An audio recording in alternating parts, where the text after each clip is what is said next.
أعوذ بالله من الشيطان الرجيم. بسم الله الرحمن الرحيم. قل بفضل الله وبرحمته فبذلك فليفرحوا هو خير مما يجمعون. أعوذ بالله من الشيطان الرجيم. بسم الله الرحمن الرحيم. قل بفضل الله وبرحمته فبذلك فليفرحوا هو خير مما يجمعون.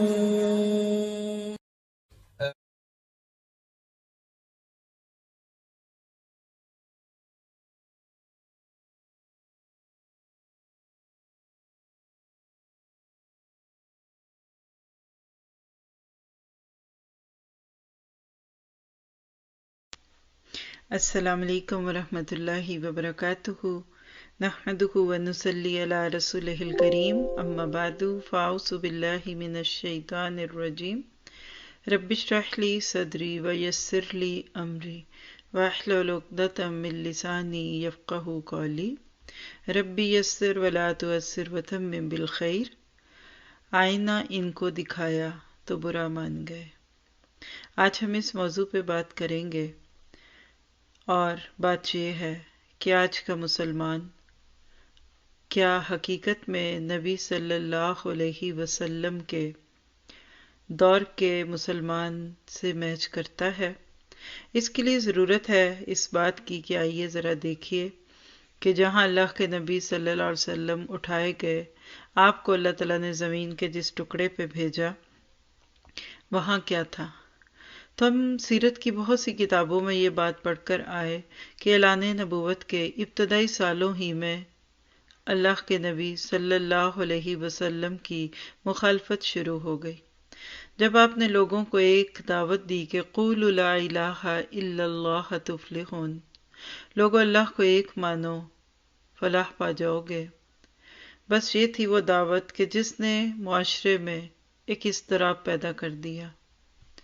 ہاں، وہ روحیں جو سعید تھی، جو زندہ تھیں، جن کے اندر اللہ تعالیٰ نے خیر بھری تھی، وہ تو پہلی پکار پہ ہی لبیک کہتے ہیں. حضرت خدیجہ رضی اللہ عنہا، حضرت علی، بلال، یاسر رضی اللہ عنہم اجمعین، اور اسی طرح سے معاشرے کے مظلوم اور لاچار مستضعفین جیسے لوگ، اور وہ بچے اور عورتیں جو غلام تھے، وہ آپ کی اس دعوت پہ لبیک کہتے ہیں. اس کے برعکس بڑے بڑے سردار قریش کے ماننے والے، یا وہ بڑے بڑے سردار جنہوں نے لوگوں کے دلوں کو رعب سے بھرا ہوا تھا، ان میں کھلبلی مچ گئی. صبح و شام ان کی باتیں ہیں، مجلس پہ مجلس منعقد ہو رہی ہے، اور ان کی ساری نظر اس پہ ہے کہ محمد صلی اللہ علیہ وسلم کی کاروائی کہاں تک پہنچی، ان کو روکا جائے یا نہ روکا جائے، اور اگر روکا جائے تو کیسے روکا جائے، اور کیا ان کے دعوی نبوت سے ہم فائدہ اٹھا سکتے ہیں. یعنی انہوں نے نبی صلی اللہ علیہ وسلم کو ایک مخالف انسان کے روپ میں دیکھا. اور اگر آپ غور کر کے دیکھیں تو اگر وہ اس پہ غور کرتے کہ محمد بن عبداللہ، جو ان کے گمان کے مطابق محمد رسول اللہ نہیں تھے، جو کہہ رہے ہیں کہیں وہ سچ تو نہیں ہے. آئیں ذرا اس پہ بھی تو غور کریں. چلیں ہم ان سے جا کر کھل کر بات کرتے ہیں، شاید ان کی بات درست ہو اور ہم اس کو مان کر آخرت کے عذاب سے بچ جائیں. لیکن یاد رکھیے کہ ہر دور میں دنیا کی زندگی میں کھوئے ہوئے لوگ اور مٹیریلسٹک اپروچ رکھنے والے، یعنی مادہ پرستی کے شکار لوگ، اور حب جاہ اور حب مال، یعنی کہیں کرسی ہے، کہیں صدارت اور وزارت ہے، اور کہیں مال و دولت کی کشش ہے، ایسی سوچ رکھنے والے جب بھی حق ان کے سامنے پیش کیا جائے اس کو قبول کرنے کی بجائے اس آواز کو دبانے کی کوشش کرتے ہیں. اور وہ لوگ جو دنیا کو بڑھانے کی خواہش میں جیتے ہیں وہ آخرت کی زندگی کی طرف اپنی سوچ بھی لے جانا نہیں جاتے۔ آپ ذرا سا اگر اس دور کو جھانک کر دیکھیں تو کہ ایک طرف ابو جہل مجلس سجائے بیٹھا، بکری کے دودھ کے پیالے تقسیم ہوتے ہیں اور غور و فکر کا موضوع بس یہی ہے کہ محمد صلی اللہ علیہ وسلم ان کی کاروائیاں کیسے روکی جائیں۔ کہیں آپ کسی چوراہے پہ ابو لہب کو اپنی مسند لگائے بیٹھا دیکھیں گے کہ وہ نبی صلی اللہ علیہ وسلم پر روک لگانے کے لیے، آپ کی کوششوں کو روکنے کے لیے لوگوں سے مشورے مانگ رہا ہے۔ ادھر اور ادھر ہر طرف وہ لوگ جن کے مفادات پہ زد پڑتی تھی لا الہ الا اللہ کی پکار پہ، وہ اس آواز کو بند کرنا چاہتا ہے۔ اور کہیں ایک ایسا بھی سردار ہے جو لوگوں کو یہ سوچ دے رہا ہے کہ اگر نبوت ملنی بھی تھی تو مجھے ملتی، کیونکہ میں تو ہر لحاظ سے محمد صلی اللہ علیہ وسلم سے بہتر ہوں۔ ان سب کی فکر بس ایک ہی تھی، اللہ کے نبی صلی اللہ علیہ وسلم کی حیثیت ہی کیا ہے۔ ایک تو وہ یتیم ہے، پھر دادا اور چچا کے سہارے پلے بڑے ہیں اور عمر میں بھی ہم سے چھوٹے ہیں، ہماری ہی نظروں کے سامنے تو یہ پلے بڑے ہیں، اور دیکھو نہ ذاتی تجارت نہیں ہے ان کی، نہ دولت ہے، نہ ثروت ہے، نہ بکریاں ہیں، اور نہ ہماری طرح یہ سردار ہے، تو بھلا ہم ان کو اپنا سردار کیسے مان جائیں۔ یہ ہے وہ سوچ جس نے ماضی کے انسان کو بھی محمد مصطفیٰ صلی اللہ علیہ وسلم کی خیر سے فائدہ اٹھانے سے روکا، اور یہی ہے وہ چیز جس نے آج بھی امت مسلمہ کو نبی صلی اللہ علیہ وسلم کا امتی کہنے کے باوجود عمل سے روکا ہوا ہے۔ مکہ والے آپ کی مخالفت تو کر رہے تھے، لیکن ابراہیم علیہ السلام کا نام لیتے تھے اور ان سے نسبت جوڑتے تھے۔ شیطان نے ان کا ذہن اس طرف جانے ہی نہیں دیا کہ جس ابراہیم کو ہم آج تک مان رہے ہیں، اسی ابراہیم کے رب کے نزدیک تو محمد مصطفیٰ مجتبیٰ صلی اللہ علیہ وسلم کا اعلیٰ مقام ہے، اور جس کعبہ کی وجہ سے پوری دنیا میں ان کا مقام تھا، اس کعبہ کے رب کے نزدیک اس شخص کا کیا مقام ہے۔ یعنی اگر لوگ نبی صلی اللہ علیہ وسلم کی ذاتی حیثیت کی بجائے آپ کے پیغام پہ غور کرتے تو یقیناً ایمان لاتے۔ تو لکھ لیجئے یہ بات، مکہ والوں کی دشمنی اس پیغام سے تھی جو ان کے اپنے ہی کی زبان سے آیا۔ اس کے برعکس جب آپ مدینہ بھیجے گئے تو وہاں یہود کا اثر و رسوخ تھا، وہ پیغمبر سے دشمنی رکھتے تھے، ان کے دلوں میں حسد تھا یا کچھ تھا۔ لیکن یاد رکھیے، جن میں خیر ہوتی ہے وہ ایسے پروپیگنڈوں سے متاثر نہیں ہوتے۔ ابھی یہ باتیں چل ہی رہی ہیں کہ خبر ملتی ہے کہ ابو بکر صدیق رضی اللہ عنہ تو ایمان لا چکے۔ اب تو مخالفین کی کوششیں اس پیغام کو روکنے کی بڑھنے لگی، کیونکہ ابو بکر صدیق تو ایک صاحب خیر شخص تھے۔ اب تک تو صرف غلام، عورتیں، بچے ایمان لاتے دکھتے ہیں، لیکن کیا ابو بکر بھی ایسے ہوں گے؟ اور ابو بکر صدیق نے تو تعامل بھی نہ کیا۔ اللہ کے نبی نے فرمایا، میں نے جس پر بھی اسلام کو پیش کیا اس نے تھوڑا سوچا سوائے ابو بکر کے رضی اللہ عنہ۔ تو ایمان تو ان کا تھا، لیکن جب خبر ملی دوسروں کو تو پریشانی ہو گئی کہ ان کو کیا ہوا۔ اور ابو بکر صدیق بڑے کریم تھے، بڑے خاص بندے تھے، غلاموں کو آزاد کراتے تھے، آج کی زبان میں کہیے کہ اس معاشرے میں سوشل ورک کرواتے تھے۔ تو لوگوں کو ایک تھریٹ فیل ہوا کہ اگر ایسا شخص اسلام پہ آ گیا تو پھر ہمارا کیا بنے گا۔ اور ابھی یہ باتیں چلتی جاتی ہیں، تاریخ کے اوراق پلٹتے جائیے، حضرت عثمان بھی اسلام میں داخل ہوتے ہیں۔ آپ کہہ سکتے ہیں کہ اللہ کے نبی کے ساتھ ایک طرف تو غلاموں اور کمزوروں کی جماعت جمع ہو رہی ہے، لیکن اب ساتھ ہی ساتھ پیسے والے، اثر و رسوخ والے لوگ اسلام پہ آ رہے ہیں، مشہور لوگ اسلام پہ آ رہے ہیں، اور اس کے لیے مخالفین کی آپ کے رستے سے روکنے کی کوششیں تیز سے تیز تر ہوتی گئیں۔ کہیں محفلیں ہیں، کہیں راتوں کو بیٹھتے ہیں، کہیں میٹنگز ہیں آج کی زبان میں۔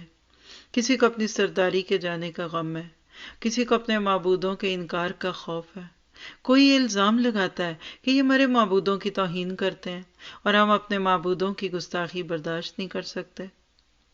لیکن آپ جانتے ہیں اللہ کے نبی صلی اللہ علیہ وسلم نے کبھی کسی کے جھوٹے خدا کو ہی صحیح برا نہیں کہا، اور قرآن کی وہ آیت سورۃ الانعام کی جس میں اللہ نے کہا کہ تم ان کے معبودوں کو گالی نہ دو، لا تسبوا، کیونکہ اگر تم تو ان کے جھوٹے خداؤں کو گالی دو گے اور کہیں یہ غصے میں آ کر تمہارے سچے رب کو ہی کچھ نہ کہنے لگ جائیں۔ تمہارے نبی تو وہ تھے کہ انک لعلی خلق عظیم، آپ تو اخلاق کی اعلیٰ بلندی پہ تھے، آپ نے دشمنوں کے ساتھ بھی دوستی کا ہاتھ بڑھانے کی کوشش کی۔ تو جو بات آج میں آپ کے سامنے کرنے چاہتی ہوں وہ کیا ہے کہ جب یہ پیغام اٹھا، جب لوگوں نے اسلام کی دعوت سنی تو مخالفتیں اسی وقت پہ تھی، لیکن وہ لوگ جو سنجیدہ تھے، ہوش مند تھے، وہ لبیک کہتے ہی گئے۔ لوگوں نے نبی صلی اللہ علیہ وسلم کے مشن کو روکنے کی ہر ممکن کوشش کی، لیکن وہ پوری طرح ناکام رہے، اور خاص طور پہ پھر جب اس دعوت کی سچائی کو عمر بن خطاب رضی اللہ عنہ جیسے ایک نوجوان نے قبول کر لیا تو اس کے بعد تو جوان اسلام میں داخل ہوتے گئے، دعوت اور ہو گئی۔ آپ کہیں گے کہ ہم یہ سب باتیں کیوں کر رہے ہیں، تو یہاں میں آپ کو سوچنے کا موقع دیتی ہوں۔ اس دور کے وہ حالات اور آج کے حالات، اس پہ ذرا سا غور و فکر کیجئے۔ ہم سب چند منٹ کے لیے سوچیں کہ آج ہمارا کردار کیا ہے، ہم کہاں کھڑے ہیں، اور ہم کس طریقے سے اپنے آپ کو اللہ کے نبی صلی اللہ علیہ وسلم کا امتی سمجھتے ہیں۔ ان ساری باتوں پہ غور کرنے سے انسان اپنے بارے میں بہت سوچتا ہے۔ آج ہم امت مسلمہ کے لوگ، خود کو اللہ کے نبی صلی اللہ علیہ وسلم کا امتی کہنے اور ماننے والے لوگ، لیکن کیا آج ہم نبی صلی اللہ علیہ وسلم کے لائے ہوئے دین پہ ہیں؟ یہ ہے وہ سوال جس پہ اگر چند سوال اٹھا دوں تو شاید بہت سارے لوگ اپنے ہی آئینے میں دیکھنے کے لیے تیار نہ ہوں۔ نبی صلی اللہ علیہ وسلم نے فرمایا کہ مومن مومن کا بھائی ہے، اور اس کی مثال ایک آئینے کی طرح ہے۔ ہم سب دیکھتے ہیں کہ آئینہ جھوٹ نہیں بولتا، اس کے سامنے آپ جو چیز پیش کرتے ہیں وہ اس کا بالکل ویسا ہی امیج دیتا ہے۔ آپ کے داغ دھبے کسی دوسرے کو نہیں دکھاتا۔ آپ کے اگر چہرے پہ کوئی داغ ہے تو اس داغ کو دکھانا آئینے کا فرض ہے۔ بالکل اسی طرح سے آج کے دور میں ہم سب اگر دیکھیں تو ہمارا کام کیا ہے؟ معاشرے میں آج جو کچھ ہو رہا ہے، ہم کدھر جا رہے ہیں؟ فَأَيْنَ تَذْهَبُونَ، تم جا کدھر رہے ہو؟ آپ اسلام کی بنیادی چیزوں سے شروع کر کے لا الہ الا اللہ، جس کو اللہ کے نبی صلی اللہ علیہ وسلم نے بنی الاسلامی علی خمسن میں پہلے نمبر پہ لیا، توحید، عقیدہ، کیا آج امت مسلمہ واقعی لا الہ الا اللہ کو سمجھتی اور مانتی ہے؟ کیا ہم حقیقت میں لا الہ الا اللہ کا مطلب بھی جانتے ہیں؟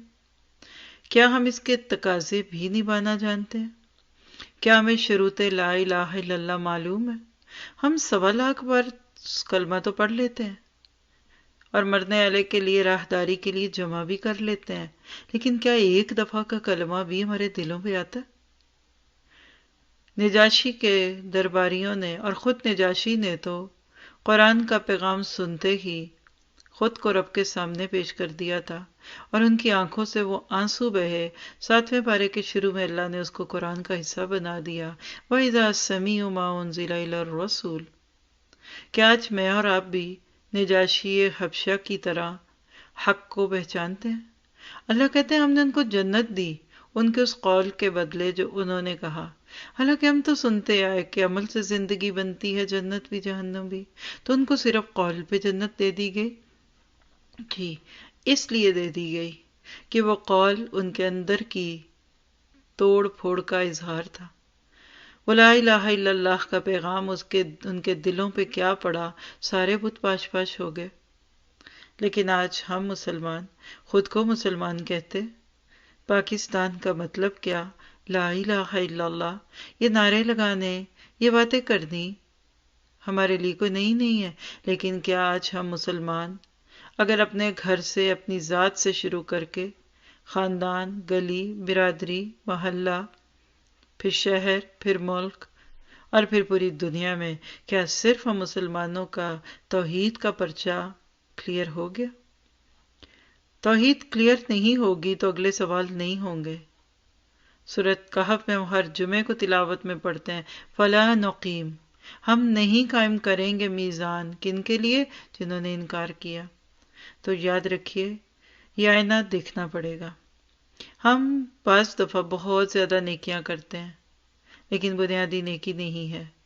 آج امت مسلمہ میں سے اکثریت کو عقیدہ، توحید اور شرک کا فرق، اور اللہ کا حق کیا ہے، اور اللہ کے حق ہم بڑے پیار سے بندوں کو دیے پھرتے ہیں، ہاں پھر جب ان سے واپس لیتے ہیں تو وہ ہم پہ فتوے لگاتے ہیں۔ تو آج سے اگر میں اور آپ اپنی ایک چیک لسٹ بنائیں جس میں اپنی بھی اور اپنے ڈیپینڈنٹس، جس میں بچے بھی ہیں اور بڑے بھی ہیں، ان کی ایک تربیت مقصود ہو، سب سے پہلے کاغذ قلم تھام کر اپنی توحید کی فکر لگائیں۔ ہم جدی پشتی مسلمان، ہم تو خاندانی فلاں، اور ہم تو اہل توحید، نام بھی ہیں جو لینے کو دل نہیں کرتا۔ میں نے دیکھا کہ ہم نے آج نام بھی جھگڑنے والوں میں ڈال دیے۔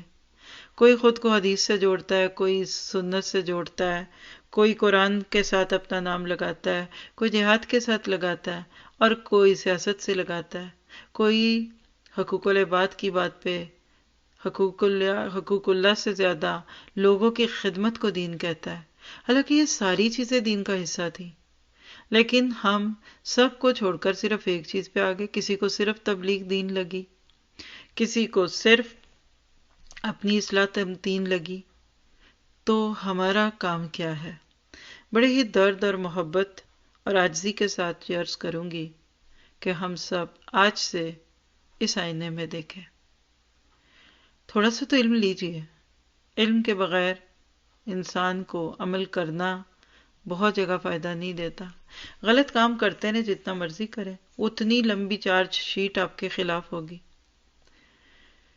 علم بندے کے راستے آسان کرتا ہے۔ جس کو کام کرنا آتا ہے وہ جھٹ سے کر کے آ جاتا ہے، اور جس کو نہیں کرنا آتا وہ بیٹھا ہوتا ہے۔ جو طالب علم خوب اچھی تیاری کر کے جاتا ہے، ہو سکتا ہے وہ آدھے وقت میں پیپر حل کر دے، اور دوسرا ادھر ادھر تاکہ جھانکی کرے۔ تو آج کی میری پہلی ریکویسٹ، تاریخ سے آپ کو جوڑنے کے بعد صحابہ کرام اور نبی صلی اللہ علیہ وسلم کے دور کے اندر جو کھلبلی مچ گئی تھی، یاد رکھیے وہ حق کی آواز تھی۔ 13 سال مکہ کے اللہ کے نبی صلی اللہ علیہ وسلم نے کوئی فقہی بات نہیں کی جس کو آج کی زبان میں ہم معروف فقہ کا نام دیتے ہیں۔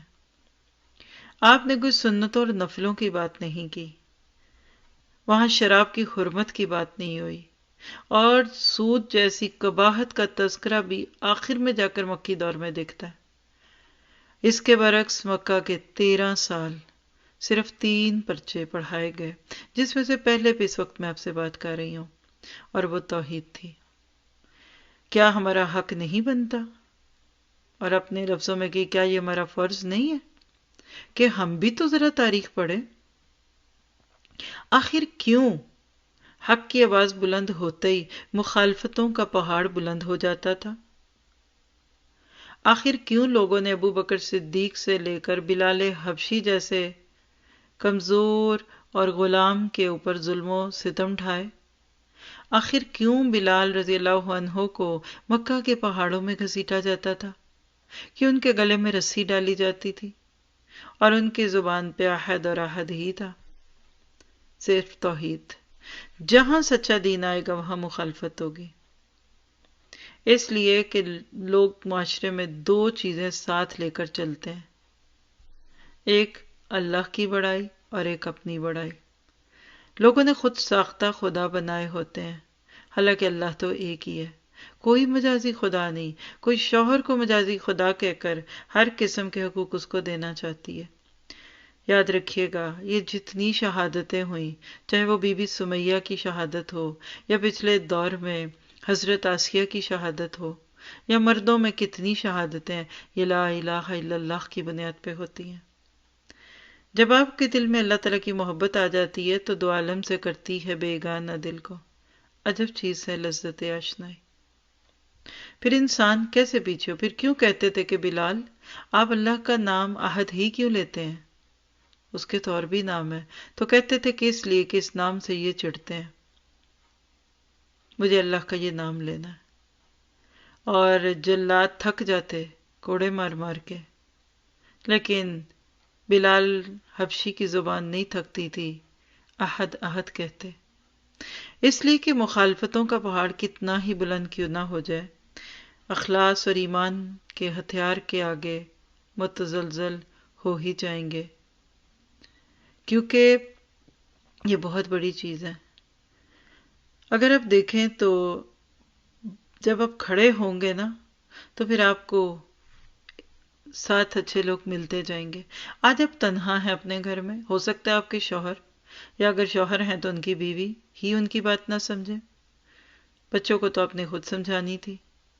لیکن کچھ دن اس پہ کام کیجیے، مت دوسری چیزوں پہ روک ٹوک کیجیے، مت فضائل کی باتیں کرے، مت ان کو ایکسٹرا چیزوں پہ ڈالیے. پہلے توحید توحید، اور پھر اگر استقامت کے ساتھ آپ اس پہ جمے رہے، علم لیجئے. بہت پیاری کتابیں مارکیٹ میں موجود ہیں. قرآن کا ترجمہ ہی کافی ہے توحید دینے کے لیے. قرآن ہمیں یہ نہیں کہتا کہ اللہ ہے، یہ تمہاری فطرت بھی کہتی ہے. قرآن یہ کہتا ہے اللہ ایک ہے. اور مکہ میں جو جھگڑا تھا گھر گھر، وہ لا الہ الا اللہ کا تھا. اب دیکھیے کہ آج کے مسلمان نے قرآن سے کیا لیا؟ وظائف. اپنی مرضی سے کچھ چیزیں بنا کر جوڑ لو. تصور کی نگاہ سے دیکھیے کہ مکہ ہے اور بیت اللہ کے ارد گرد ایک چھوٹی سی بستی ہے، اور وہاں ایک آواز آتی ہے کہ عبداللہ کا بیٹا محمد صلی اللہ علیہ وسلم خود کو اللہ کا نبی یا رسول کہتا ہے. کان کھڑے ہوئے، پوچھا کہتا کیا ہے؟ اور کہتا یہ کہ قولوا لا الہ الا اللہ تفلحون، فلاح پاؤ گے. بس اس پہ آوازیں اٹھ گئیں. کیا کیوں پکڑو دھکڑو، کیا سارے خداؤں کو ایک کرتے ہو؟ سورہ سواد کی شروع کی آیتیں پڑھیے. باڈی لینگویج اللہ نے پیش کی ہے مکہ کے سرداروں کی، مشرکین مکہ، جو اللہ کے نبی کی محفل سے ایسے کندھے اچکاتے ہوئے کے چلے گئے تھے کہ یہ بات سنانے کے لیے ہمیں گھر میں کھانے پہ بلایا تھا. آپ نے تو وانذر عشیرتک الاقربین پہ عمل کرتے ہوئے اپنی فیملی کو، اپنے خاندان کو دعوت پہ بلایا، لیکن مخالفت.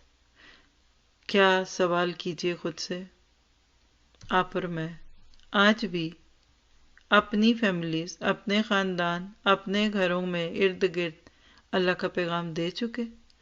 یہ ہمارا سوچنے کا ایک دوسرا پوز ہے.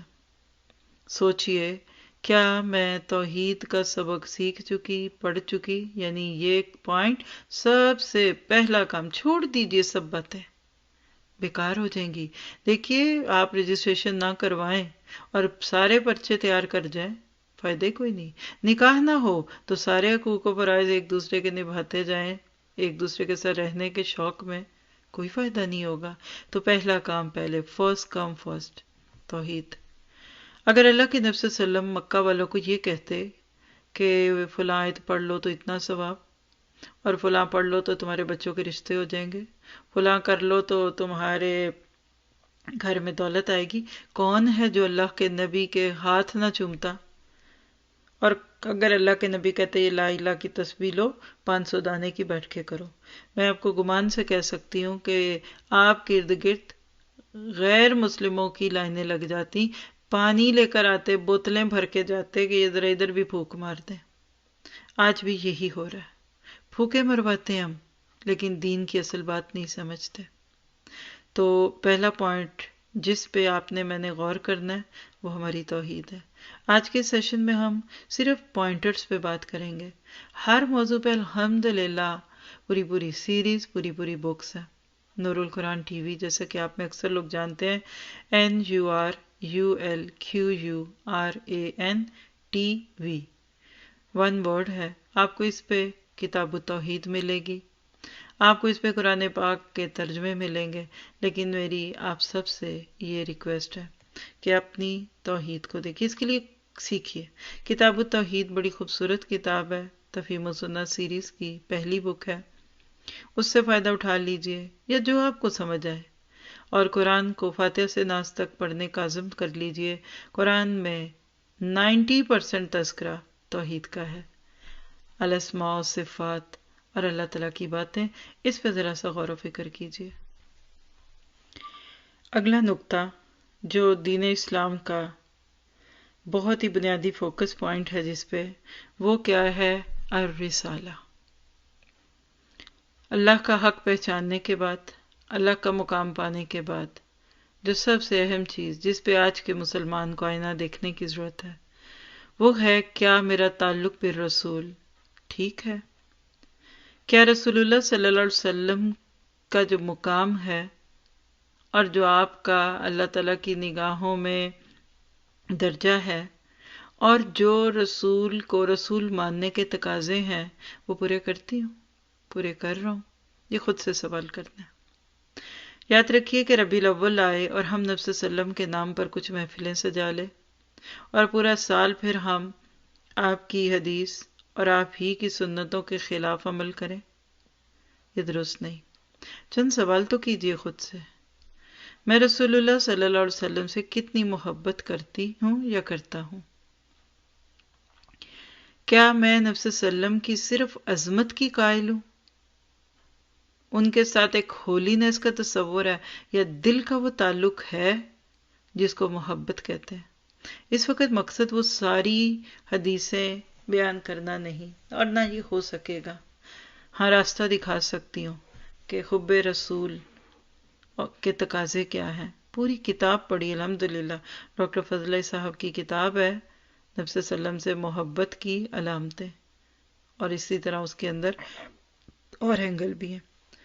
ہم نے تفہیم و سنہ سیریز میں دوسری ہی کتاب جس میں اتباع سنہ کے مسائل ہیں، وہ بھی پڑھائی، ہم سب بھی پڑھیں۔ آپ نبی صلی اللہ علیہ وسلم کے بارے میں غلط تصور رکھیں، آپ کی ساری دین کی بنیاد ہلے گی۔ اور یہ جو بنیادی پہلے نقطے ہیں نا، یہ بنیاد ہے۔ گھر بنتا ہے نا تو پہلے اس کی فاؤنڈیشن ہوتی ہے، اس کی بنیاد ہوتی ہے، پھر اوپر جا کر کے 1 منزل 2 منزل 3 منزل۔ چلیے درخت کو لیجئے، سب سے پہلے بیج مٹی میں جا کر ایک چھوٹی سی جڑ میں بدلتا ہے، اندر جڑیں مضبوط ہوتی جائیں اور اوپر تنا نکلتا جائے اور مضبوط ہوتا جائے۔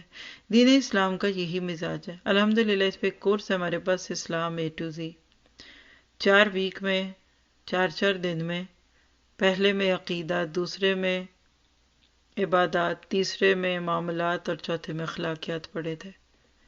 ترتیب بدلی ہوئی ہے۔ آج ہمارا حال کیا ہے؟ معذرت کے ساتھ، جڑیں کوئی بھی نہیں ہے اور جھگڑے کرتے ہیں تنے پہ، اور تنے میں سے بھی ایک چیز، نماز۔ 5 پلرز آف اسلام میں سے ایک پلر نماز، اور اس پہ بھی پھر نماز کا بھی کوئی ایک ایکشن جو سنت ہے۔ آج ہمارا لفظ نماز پڑھتے بولتے ہی مختلف گروہوں میں تصور چلا جاتا ہے۔ آپ کس طریقے سے نماز پڑھتے ہیں؟ کسی کو پرکھنا ہو نا تو سب سے پہلے سوال کرتے ہیں عورت اور مرد کی نماز کا فرق کیا ہے؟ ہاتھ اٹھا لیں گے، رفع الجدین کرنا چاہیے کہ نہیں؟ اونچی نماز، نیچی نماز، اونچا سجدہ، نیچا، پاؤں جوڑنے نہیں۔ اللہ کے بندو، یہ تو بھی تنا ہے، آپ کی تو جڑیں کمزور ہے۔ تو اس وقت جو بات ہو رہی ہے یہ جڑوں کی ہے۔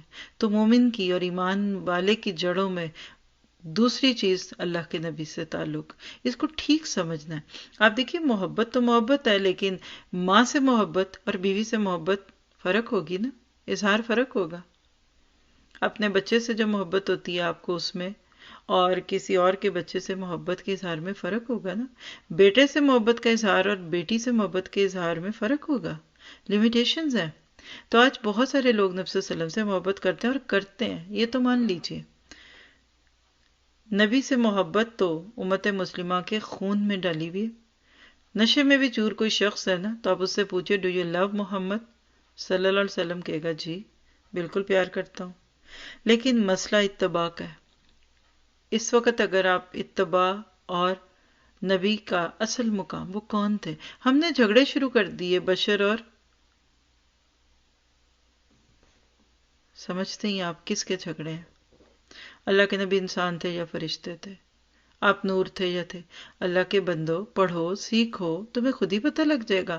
یہ باتیں محفلوں میں اور ممبروں پہ آ کے کرنے کی نہیں ہوتی، یہ علم کی محفلوں میں بیٹھ کر دلائل سے بات ہوتی ہے۔ ہمیں اتنا پتہ ہے کہ اللہ کے نبی صلی اللہ علیہ وسلم کی جو تعلیمات تھی نا وہ نورانی تھی، اس پہ عمل کرنے کے بعد بندے کا اندر باہر روشن ہوتا ہے۔ تو آپ کو اگلا نقطہ یہ دیتی ہوں کہ سنت، حدیث اور نبی صلی اللہ علیہ وسلم ان تینوں سے شغف لیجئے۔ اس پہ چند سوال کرنا چاہتی ہوں۔ آپ نبی صلی اللہ علیہ وسلم سے محبت کرتے ہیں؟ الحمدللہ۔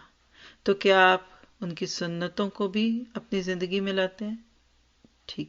لفظ سنت آئے گا نا تو ہمارے ذہن میں دو چار چیزیں آنے لگتی ہیں، سرما، ٹوپی، معذرت کے ساتھ معاف کریے، لیکن حقیقت ہے کہ ہم نے آج سنتیں چند چیزیں، میٹھا کھانا، حلوہ کھانا، کھجوریں، شلوار ٹخنوں سے اونچی، یہ بھی سنتیں ہیں، لیکن آج وہ سنتیں جو متروک ہیں۔ ایک سیریز ہے ہمارے پاس، اسمال سیریز، متروک سنت ہے، یعنی وہ سنت ہے جس پہ آج عمل نہیں ہوتا۔ ایک ایک سنت کو پڑھتے جائیں اور سر شرم سے جھکتا جاتا ہے۔ اور ان سنتوں میں سے اگر میں بھی آپ سے ہی پوچھوں کون سی سنت ہے جو اللہ کے نبی نے کبھی نہیں چھوڑی، آپ کے ذہن میں فوراً نماز کی کوئی سنت جائے گی، فجر کی سنت ہے، رفع الیدین، کوئی کہتے کرتے کوئی نہیں کرتے، یا ہمارے ذہن میں بہت جائے گا تو مسواک چلی جائے گی۔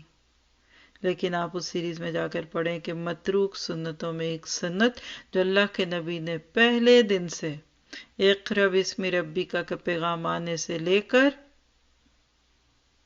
آخری بات الیوم اکملت لکم دینکم اور واتقوا یوما لا تجزی نفس عن نفس شیئا، اس وقت تک نہیں چھوڑی، اور وہ کہتی انذار، دعوت اللہ۔ یہ کبھی ہو نہیں سکتا کہ آپ کو اتنا پیارا دین مل جائے اور آپ دعوت نہ دیں۔ آج ہم مسلمان اپنی ذاتی زندگیوں میں کھو گئے، ہماری خواہشیں ہیں کہ ہر خواہش پہ دم نکلتا ہے، ہم صبح سے شام تک کولو کے بیل کی طرح کام کرتے ہیں، پھر بھی نہیں پوری پڑتی کیونکہ بجلی مہنگی ہو گئی، اس لیے کہ بچوں کے خرچے بہت ہیں، اسکولوں کی فیسیں بہت ہیں۔ ہمیں نہیں پتا کہ یہ بے برکتی ہماری زندگی میں اس لیے کہ ہمارا وقت اللہ کے رستوں میں نہیں لگ رہا۔ ہم کہتے ہیں وہ تبلیغی جماعت وہ دعوت دے، ختم۔ وہ اسلامی جماعت وہ جا کر سیاست میں اسلام کی بات کرے اور ہم جا کر پیسے کمائیں، کچھ نائٹ شفٹ بھی لگا لیں، ویکنڈ پہ بھی کام کرتے ہیں، ہفتے کے 7 دن دکان کھولیں گے کیونکہ کمانا کمانا کمانا۔ حالانکہ اگر آپ کو اللہ کی معرفت مل جائے نا نبی کی زندگی پڑھنے کے بعد، پھر آپ اپنے نہیں رہتے، پھر وہ مشن محمدی ہے۔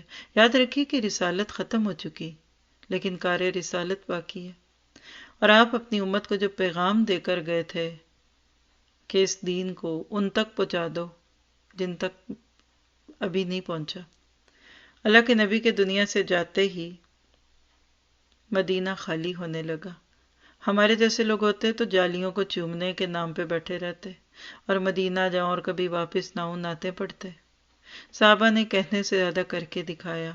ہم سب اس آئینے میں خود کو دیکھیں۔ مجھے پتا ہے کہ یہ ٹاپک بہت کریٹیکل ہے کیونکہ آئینہ دیکھنا اس کو اچھا لگے گا جس کے داغ دھبے صاف ہو چکے ہوں۔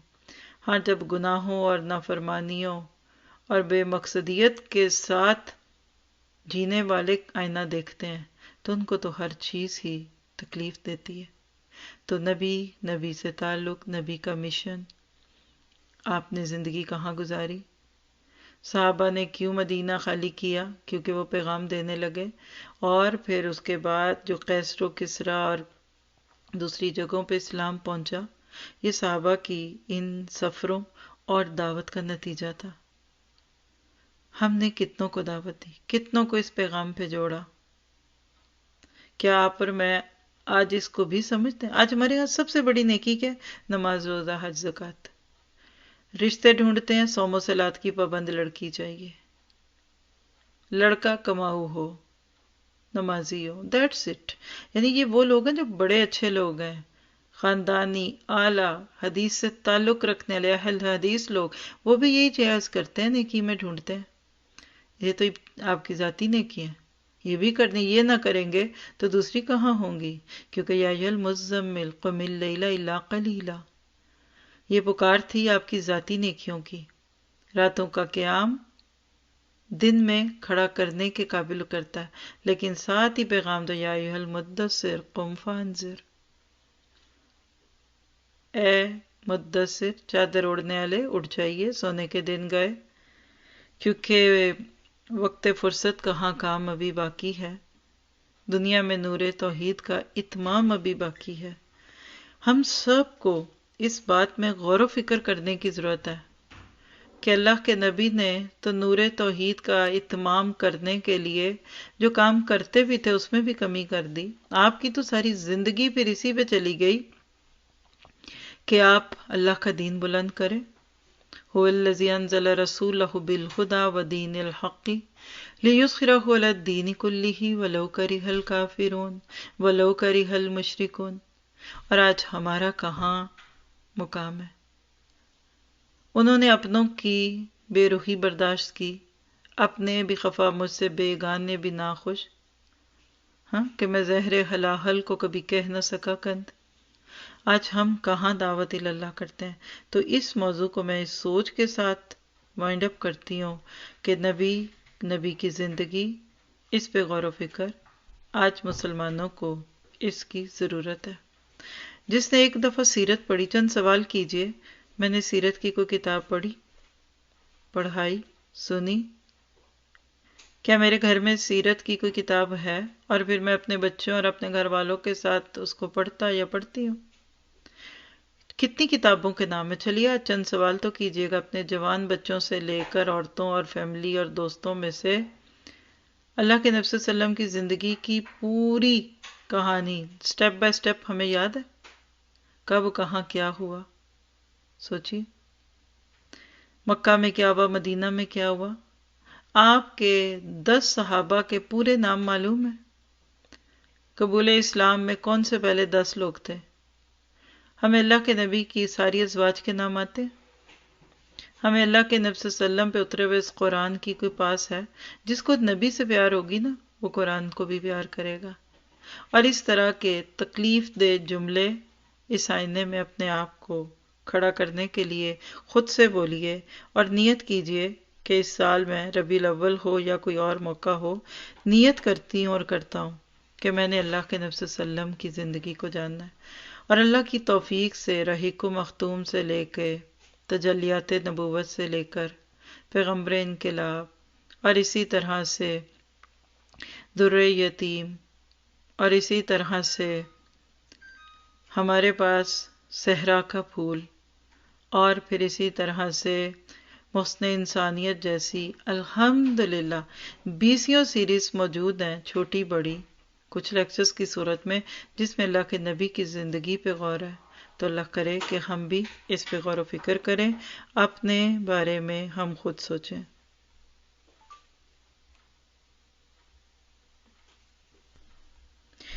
اس کے بعد اگر ہم چلیں تو اگلا نقطہ جو اسلام میں بہت اہم ہے، دوسری طرف سے کہہ دیجئے کہ مکی سلیبس کا تیسرا سبجیکٹ توحید، رسالہ کے بعد ایمان بالآخرہ۔ ہم سب اس آئینے میں بھی ذرا سا خود کو دیکھیں کہ ہمارا ایمان بالآخرہ کیسا ہے۔ آپ دیکھیے کہ ایک شخص اپنے بچوں کے ساتھ جنگل میں جائے اور وہاں زمین پہ چلتے پھرتے کیڑے مکوڑے اس کو پریشان کر دیں کہ کہیں کو کیڑا مکوڑا میرے بچے کے پاؤں پہ نہ آ جائے۔ اتنے میں دور سے شیر کی آواز آئے اور وہ قریب سے قریب تر آتی جائے، تو بتائیے کیا اس شخص کو وہ کیڑے مکوڑے یاد رہیں گے؟ اس کو ایسے لگے گا سارا جنگل ہی شیر بن گیا، اور شیر شیر شیر کہہ کر وہ اپنے بچوں کو اس سے بچانا چاہے گا۔ بس یہ ہے مثال اس دنیا کی پریشانیاں اور اس کے غموں اور آخرت میں پیش آنے والی چیزوں کی۔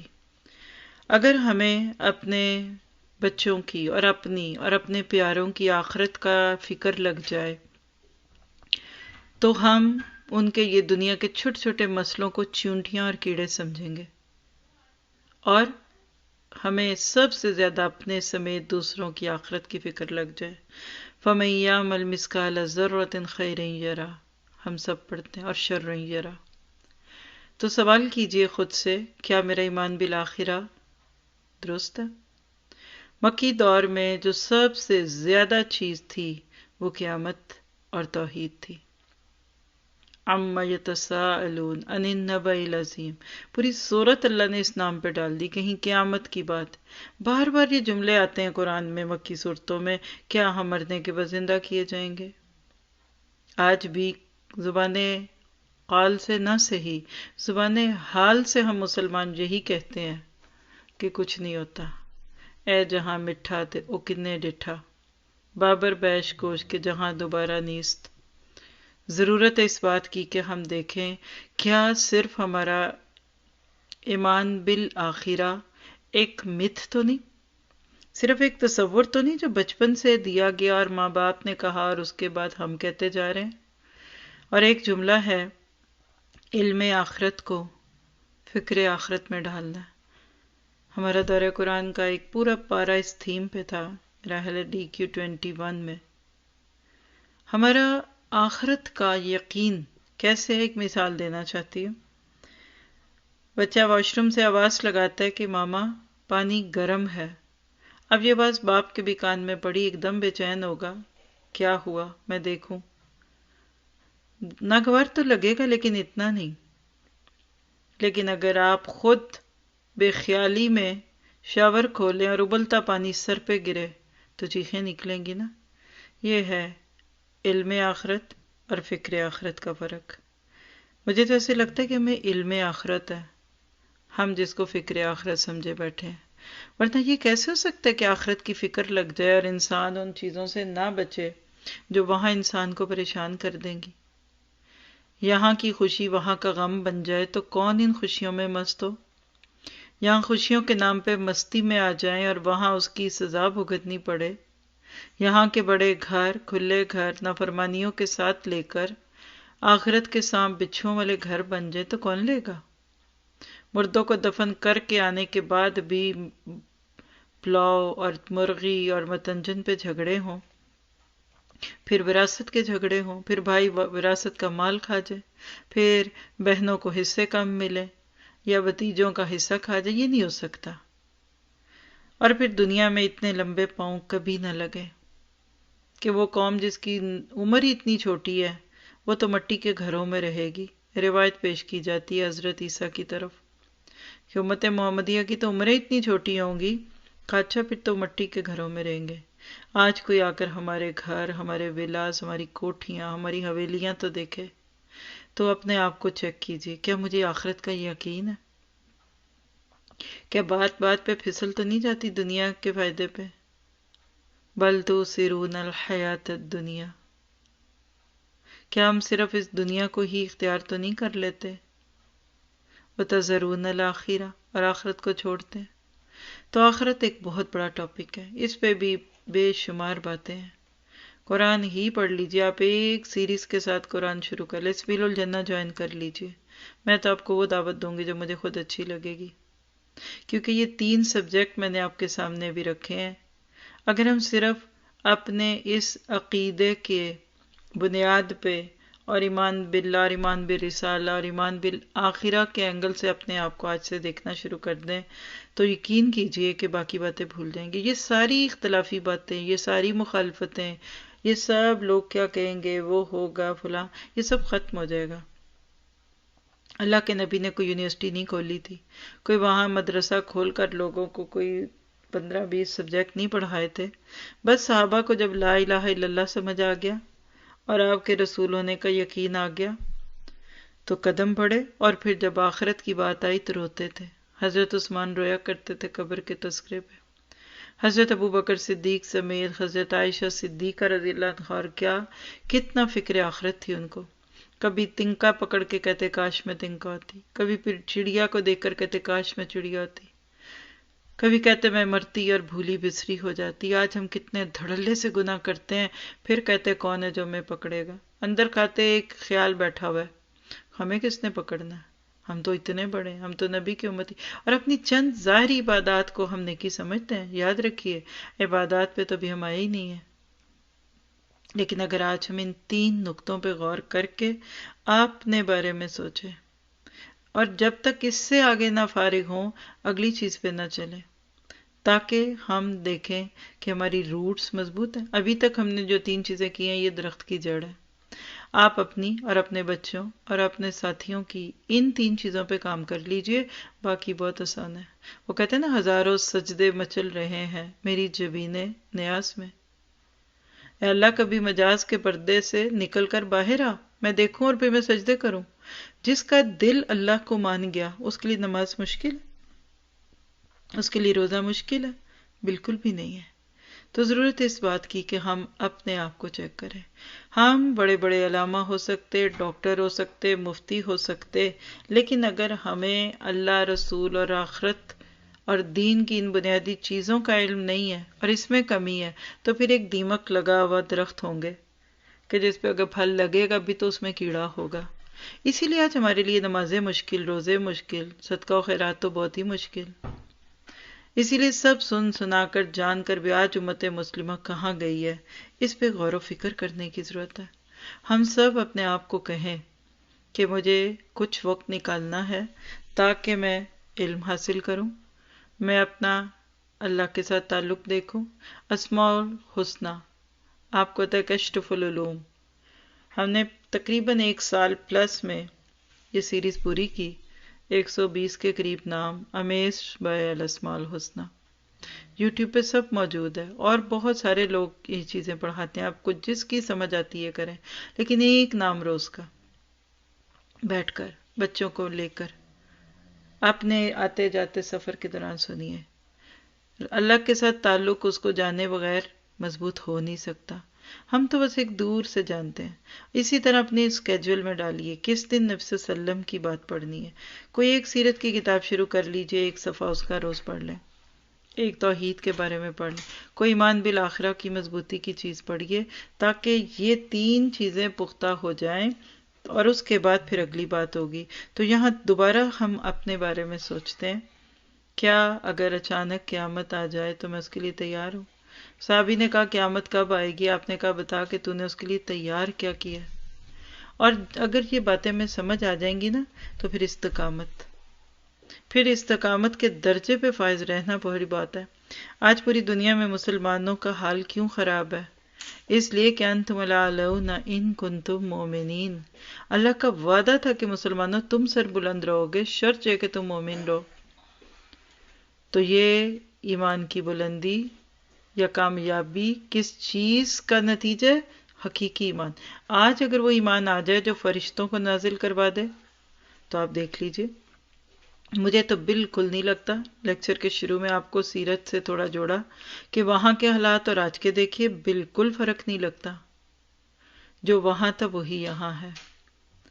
مشرکین مکہ بھی اپنے گمان میں اللہ کو ماننے والے تھے. وہ خود کو ملحد نہیں کہتے تھے، بلکہ وہ تو اپنی سرداری بچانے کے لیے اپنے خداؤں کا ہی نام استعمال کرتے تھے کہ محمد صلی اللہ علیہ وسلم نے تو ہمارے خداؤں کی توہین کی ہے. یہ اور بات ہے کہ ان کو کسی خدا کی توہین اور گستاخی سے کوئی مطلب نہیں تھا. تو گویا کہ اپنے گمان میں وہ بھی مومن ہی تھے. ہاں کہتے یہ تھے کہ اگر اللہ کو نبوت دینی ہوتی تو وہ خود اس کے حقدار ہے. تو خود کو وہ بھی مشرک نہیں کہتے تھے، وہ بھی خود کو منکر نہیں کہتے تھے، کافر نہیں کہتے تھے. آپ ان کے سامنے کھڑے ہو کر کہہ دیں او مشرک تو آپ کا گلا پکڑ لیتے ہیں. یہ تو آج ہم نے ٹرمز بنا دی. وہ مسلمان تھے لیکن بگڑے ہوئے مسلمان تھے. حضرت ابراہیم سے تعلق صرف نام کا تھا جیسے آج ہمارا. وہ مکہ کی بہت بڑی ایک شخصیت سمجھتے تھے، ان کو تعلق بھی جوڑتے تھے جیسے مشہور لوگوں اور اچھے کام کرنے والوں سے سبھی تعلق جوڑتے ہیں. وہ یہ چاہتے تھے کہ یہ کہا جائے یہ ہماری قوم کا شخص تھا، لیکن پیغام ابراہیم سے بالکل دور. انہی کے آگے آنے والے دوسرے سلسلے میں اللہ کے نبی صلی اللہ علیہ وسلم کے راستے میں روڑے اٹکاتے تھے، حاجیوں کو پانی پلاتے تھے، حج بھی کرتے تھے، ستو بھی گھولتے تھے، زمزم کے کنویں کی حفاظت بھی کرتے تھے. لیکن اصل میں عقائد بگڑ چکے تھے. حج ان کے خاں ایک میلہ بن چکا تھا، دین رسم بن چکا تھا. نماز تھی لیکن اس کی شکل تالیاں اور سیٹیاں. بے حیائی کپڑوں کے مختصر ہونے کے نام پہ آ گئی کہ وہ کپڑے جن میں گناہ کرتے ہیں ہم ان کو پہن کر عبادت نہیں کر سکتے. تو یہ سب پوائنٹ ہم سب اپنے بارے میں بھی سوچیں. پھر ہم اگر تھوڑا سا اس کے بعد اگر ہم یہ دیکھیں کہ جب ہمارے یہ 3 بنیادی مضامین پورے ہو جائیں اور اس پہ انشاءاللہ ہم نے کام کرنا ہے، یہ پریکٹیکل چیز ہے، ہم نے اس کو اپنے سامنے رکھنا ہے انشاءاللہ. اس کے بعد اگلا پوائنٹ آتا ہے نماز کا. درخت کو ذہن میں لائیے، جب جڑ مضبوط ہوتی ہے تو باہر جو پتلی سی کومپل تھی وہ تنے میں بدلتی ہے. تو جس کو ہم 5 پلرز آف اسلام کہتے ہیں نا، یہ کسی بھی درخت کا تنا ہے.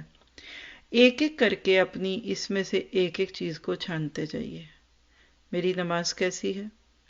میرا نمازوں کے ساتھ تعلق کیسا؟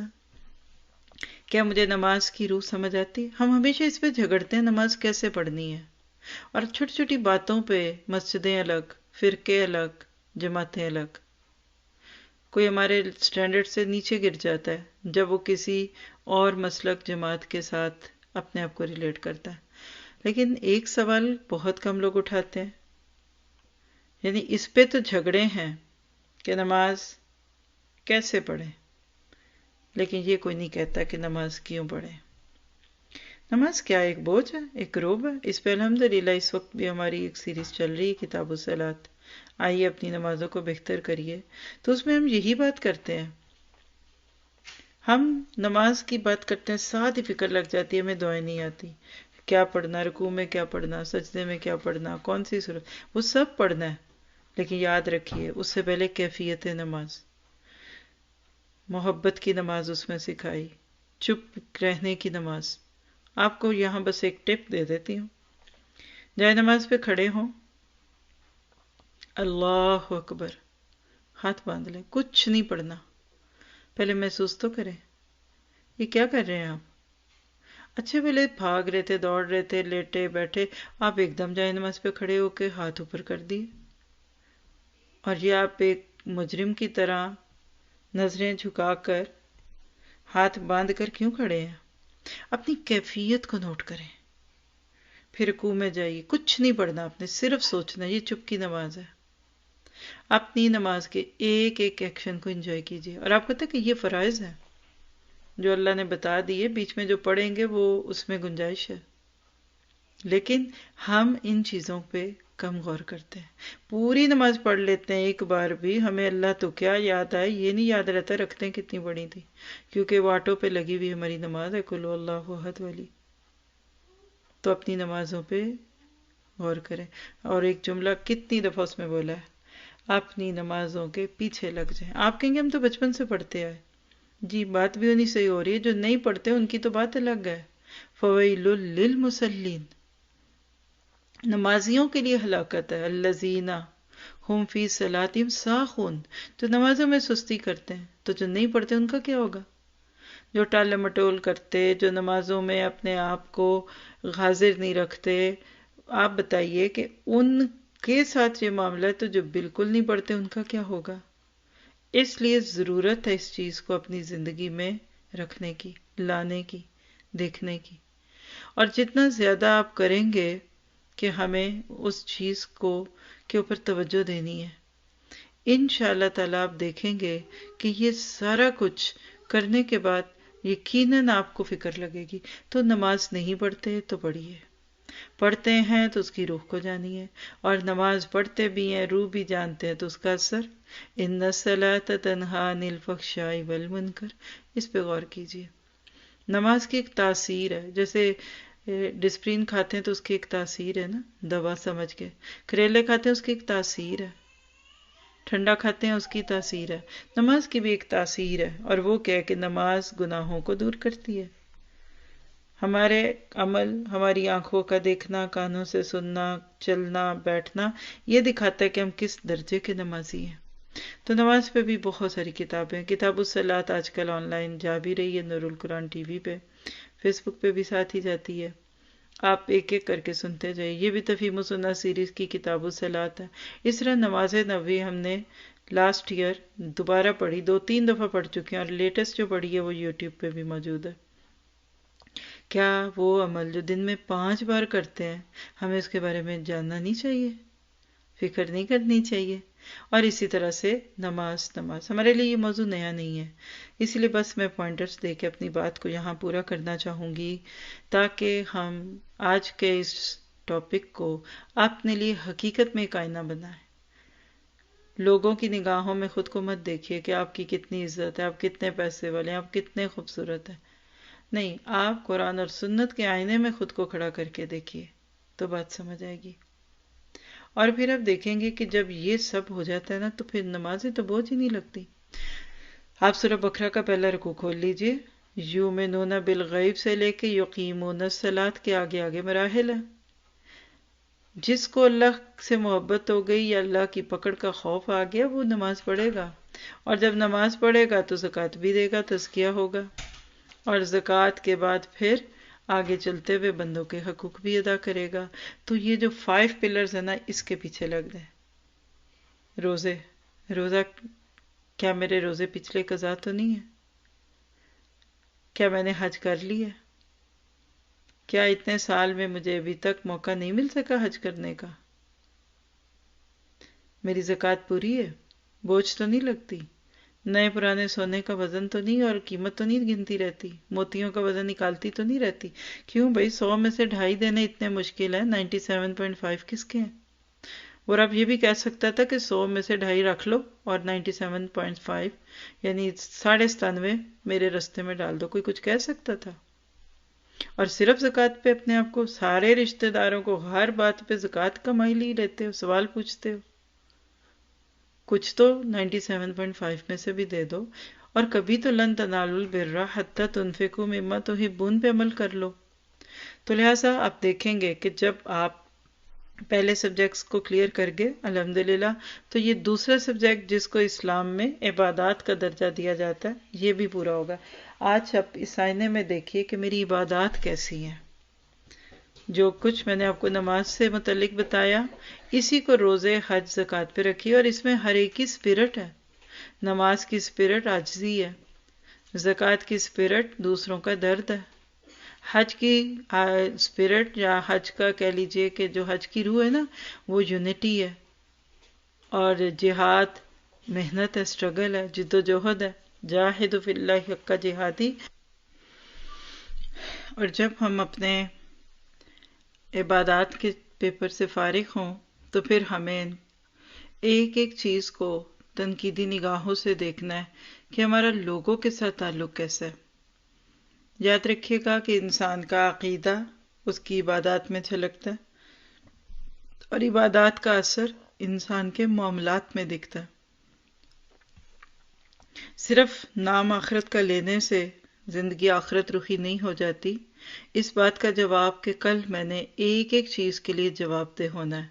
تو اگلا نقطہ جس پہ ہم سب غور و فکر کریں گے وہ ہمارے معاملات ہیں۔ اسی کا حصہ اخلاقیات بھی ہے۔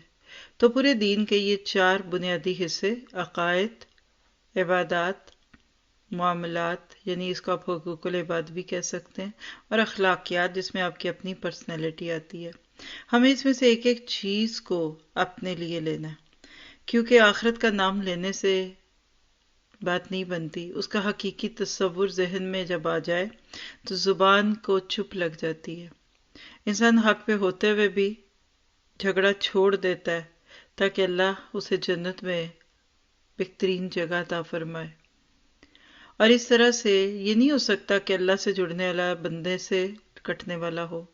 آپ دیکھیے کہ ابلیس اللہ تعالیٰ کے آگے جھکتا تھا، لیکن آدم اس کے لیے ایک مسئلہ بن گئے۔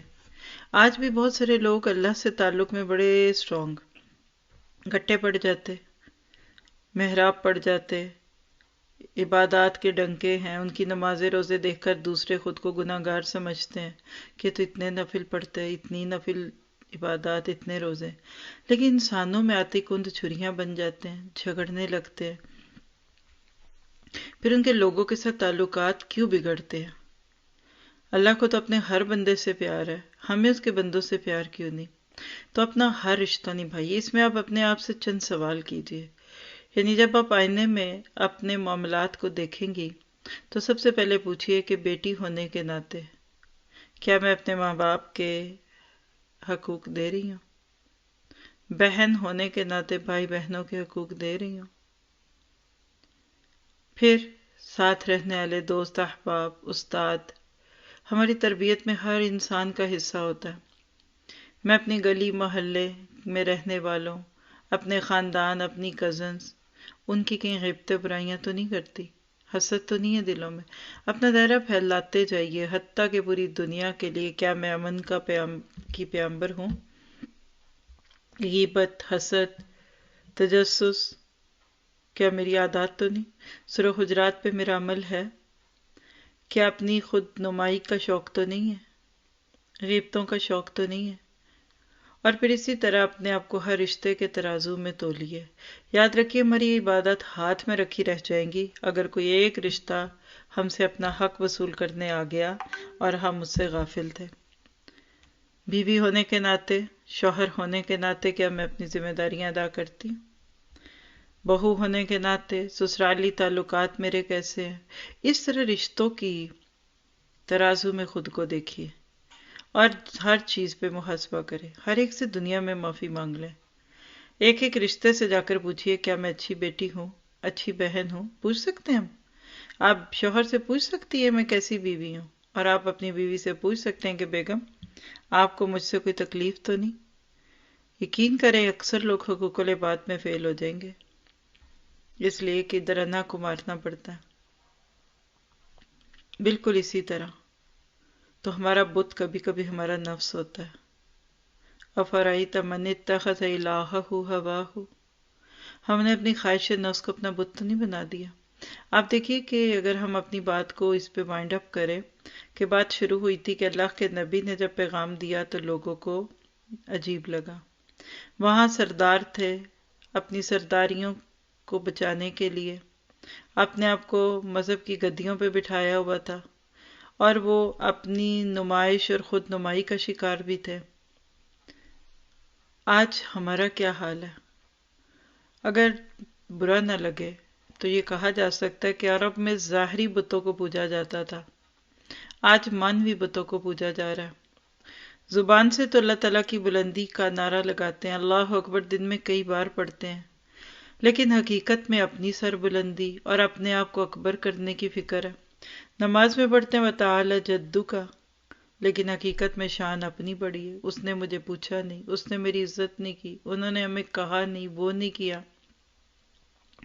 حتیٰ کہ معذرت کے ساتھ کئی ایسے بھی حضرات ہیں کہ تقریروں کے دوران اللہ اکبر کے نعرے لگواتے ہیں، لیکن حقیقت میں اپنی اور اپنی تقریر کی بڑائی مقصود ہوتی ہے۔ ایسے میں اگر کوئی حق کی آواز بلند کرے تو کیا اس وقت یہ دیکھا جاتا ہے کہ سامنے والے کی بات برحق تو نہیں، یا پھر ہمیں اپنی بڑائی اور اپنے نام کی فکر لگی رہتی ہے اور یہ ثابت کرنے کی کوشش کی جاتی ہے یہ فلاں کے خلاف ہے، اس نے فلاں کی گستاخی کر دی، اس کی توہین کر دی، حالانکہ نہ تو کسی کی توہین اور گستاخی ہوتی ہے اور نہ کچھ اصل میں بڑائی ہے۔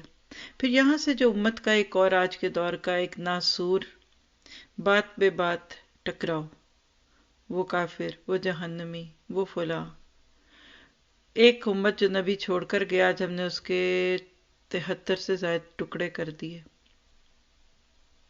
اور ہر ایک کو صرف اس کے نام سے پہچانتے ہیں اور نام سے ہی اس کی عزت کر دیتے ہیں۔ یاد رکھیے ہمارا دو طرح سے حساب ہوگا، ایک انفرادی اور ایک اجتماعی۔ کیا اجتماعی طور پہ آج امت مسلمہ آئینے میں اپنا چہرہ دیکھ سکتی ہے؟ آج جب کوئی حق کی آواز بلند کرتا ہے تو کیا اس کی بات کو ویسے ہی لیا جاتا ہے، اس حقیقت پہ توجہ دی جاتی ہے، یا اپنی جھوٹی شان و شوکت کے آئینے میں دیکھا جاتا ہے؟ آج جب کوئی حق کی آواز بلند کرتا ہے تو اس کو وقت کے رواج اور وقت کے معیار پہ پرکھا جاتا ہے، یا اس کو حقیقی پیمانوں سے تولا جاتا ہے کہ اصل میں یہ صحیح کہتا ہے کہ ہم صحیح کر رہے ہیں؟ آج دنیاوی معیار، لوگوں کے گھر، ان کی گاڑیاں، ان کے ہاتھوں میں سیل فونز کس معیار کے ہیں؟ کیا لوگوں کے عزت اور بے عزتی کا یہ معیار تو نہیں بن گیا؟ یا پھر ان اکرمکم عند اللہ اتقاکم ہے، اللہ کے ہاں تو تقوی والے ہی بہترین ہے۔ آج مسجدیں روتی ہیں جمعے کی نماز کے سوا، پورا ہفتہ مسجد نہ ہونے کے برابر، اور جمعے کے دن 2 جماعتیں باہر صفیں بچھتی ہیں۔ کہ اللہ کے نبی آپ کو مجھے صرف جمعے کی نماز سکھانے آئے تھے؟ عید کی نماز پہ جھگڑے، کدھر کب کیسے چاند ہوا کہ نہیں ہوا، اور اسی دن کی فرض فجر نہیں پڑی اکثریت نے۔ بات پہ بات ہماری نماز ضائع۔ اس آئینے میں جھانکیے، ایک خوشی کیا آ جاتی ہے، کتنی عبادات اور کتنی نیکیوں پہ پانی پھر جاتا ہے۔ شادی ہال میں بغاوت ہے کہ سیلیبریشن ہے؟ اس آئینے میں بھی جھانکیے خود کو۔ ہم سب اپنے آپ سے پوچھیں کہ ہم اللہ کے نبی کے لائے ہوئے دین کی روشنی میں کیا ہیں۔ قرآن سنت کا آئینہ اپنے سامنے رکھ لیجئے، آپ کو ایک ایک اپنا داغ دھبا بھی دکھے گا اور اچھی چیزیں بھی دکھیں گی۔ آج ہماری شادیاں اللہ کی نافرمانی کا ذریعہ بن گئی، برکت کہاں سے آئے؟ گھر کیسے بسیں؟ طلاقیں کیسے نہ ہوں؟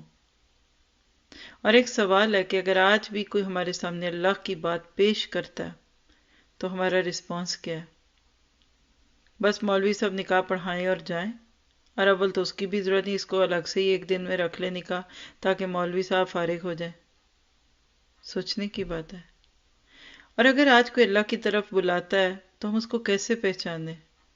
اس کے کردار سے، اس کے عمل سے، صرف اس کی تقریروں اور درسوں اور وعظوں سے نہیں۔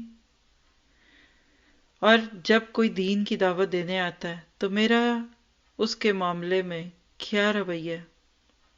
کیا میں ابو بکر اور عمر کی پیروی کروں گا یا کروں گی، یا مشرکین مکہ کے ساتھ؟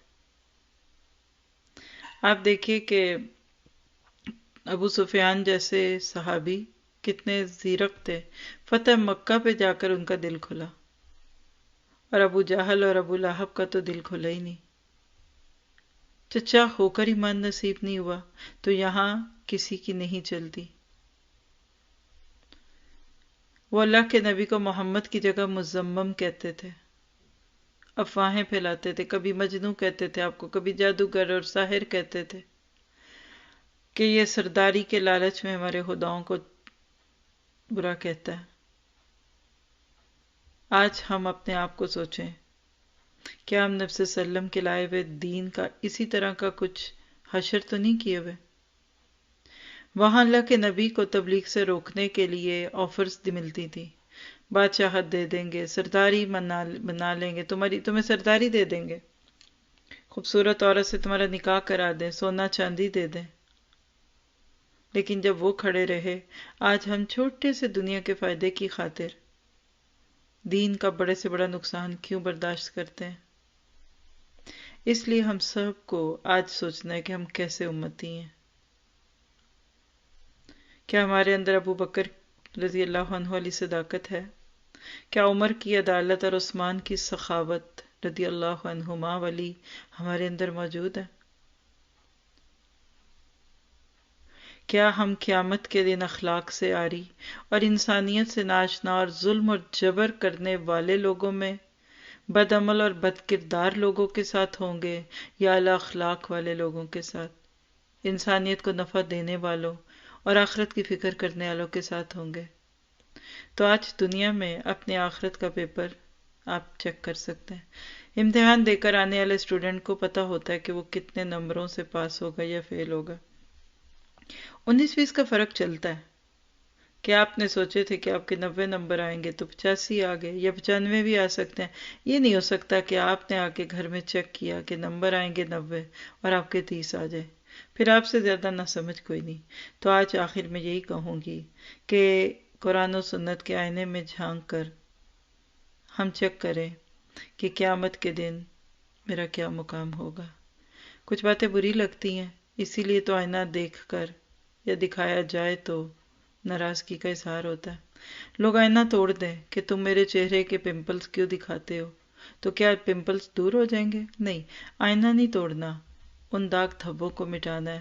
اور اللہ نے توبہ کا پانی رکھا ہے جس کے ساتھ انشاءاللہ پچھلی زندگی کے گناہوں پہ شرمساری کے ساتھ، ندامت کے ساتھ چلنا ہے، اور اللہ سے دعا کرنی ہے کہ میرا ہر آنے والا دن پہلے دن سے بہتر ہو جائے۔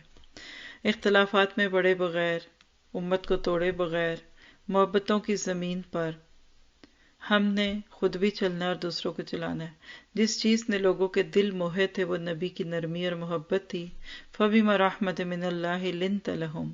آج ہماری آوازیں اتنی اونچی ہونے لگتی ہیں کہ لوگوں کے کانوں سے زیادہ سر سے ٹکراتی ہیں، اور ان کے ضمیر کو جگانے کی بجائے ان کی انا کو جگاتی ہیں۔ تو ہمیں اپنے آپ کو بہتر کرنا ہے۔ محبت فاتح عالم۔ نرمی سے اللہ وہ دیتا ہے جو سختی پہ نہیں دیتا۔ کیسے شروع سے اختلافات تھے، فقہی اختلافات بھی تھے، فروعی اختلافات بھی تھے۔ ابو بکر کی رائے عمر کی رائے سے فرق تھی بدر کے قیدیوں میں۔ حضرت ابن عباس نے ایک آیت کو کچھ سمجھا تو ابن مسعود نے کچھ اور کہا۔ ائمہ کرام ایک دوسرے کے استاد اور شاگرد تھے۔ مجتہدین کو دیکھ لیجئے، لیکن سب باہمی شیر و شکر تھے۔ اس وقت کوئی ایسے جھگڑے نہیں تھے جو آج شدت اختیار کر گئے۔ ہم دشمنوں کو راضی کرنے کے لیے خود کو توڑتے ہیں۔ آج دشمن ہمیں صرف لفظ مسلمان پہ ختم کرنا چاہتا ہے، اور ہم مزید توڑ کر تفرقوں میں پڑ کر اس باپ کی مثال کی طرح جس نے ایک ایک لکڑی دی اور کہا توڑو تو توڑ دیا، اور جب اکٹھا گٹھڑ بن گئے تو نہیں توڑ سکے۔ تو میرا آپ کو آج پیغام یہی ہے کہ وَاعْتَصِمُوا بِحَبْلِ اللَّهِ جَمِيعًا۔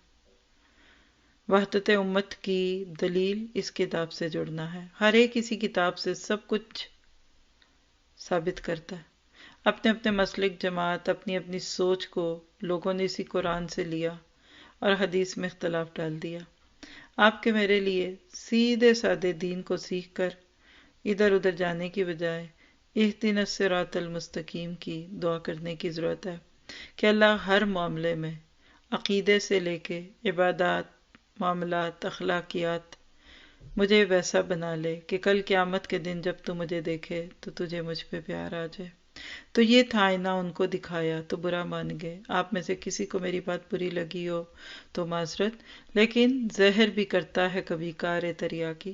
اور آج کے اس لیکچر کے لیے ہم قرآن و سنہ موومنٹ گروپ والوں کے مشکور ہیں کہ جنہوں نے اس بات کا موقع دیا۔ اللہ تعالیٰ جو بھی منتظمین ہیں اور جو ان کے سربراہ ہیں، ابسام الہی صاحب اور باقی لوگ، اللہ تعالیٰ سب کی عمروں میں صحت اور عافیت عطا فرمائے۔ جن کے ماں باپ بیمار ہیں ان کو بیماریوں سے محفوظ رکھے، عافیت دے۔ رب ارحمہما کما ربیانی صغیرا۔ سبحانک اللہم و بحمدک اشہد ان لا الہ الا انت استغفرک و اتوب الیک۔ السلام علیکم ورحمۃ اللہ وبرکاتہ۔